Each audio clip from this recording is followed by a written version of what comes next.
I keep saying it in every conversation I've had. The market doesn't like generalists anymore, and it boggles my mind because, as you say, like in GDS projects, they're really good at that. It's a great place for a generalist to be because you end up cutting across so many roles. And I really hope that even just by talking about it more, it gets people thinking about Yeah. that.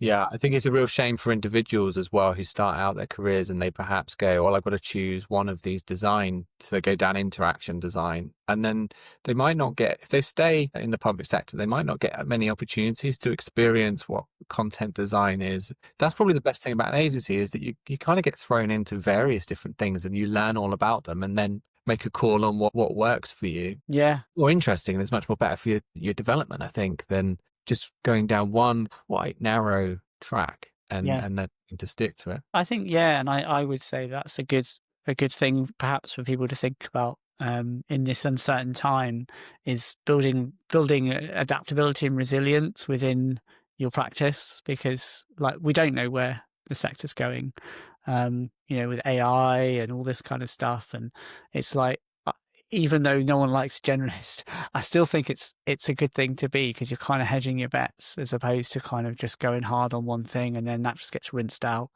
Um, Yeah. with the next GPT.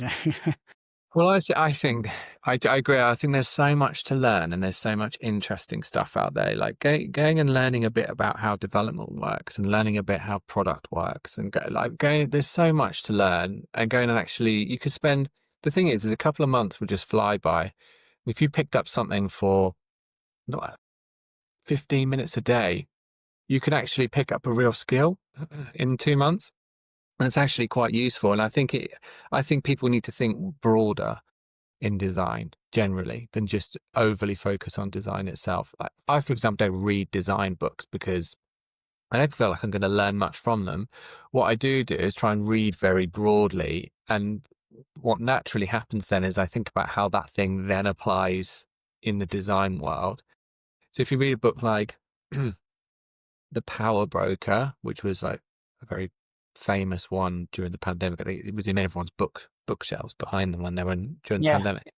That book is great. It's really interesting, but it's not related to design really in any way.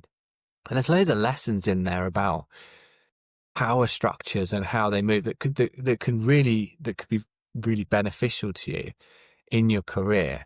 So my advice to people who are starting out is to think about design, keep it in the back of your mind, but read really widely and experience a lot of things and bring that to your work, your individuality and your different thinking.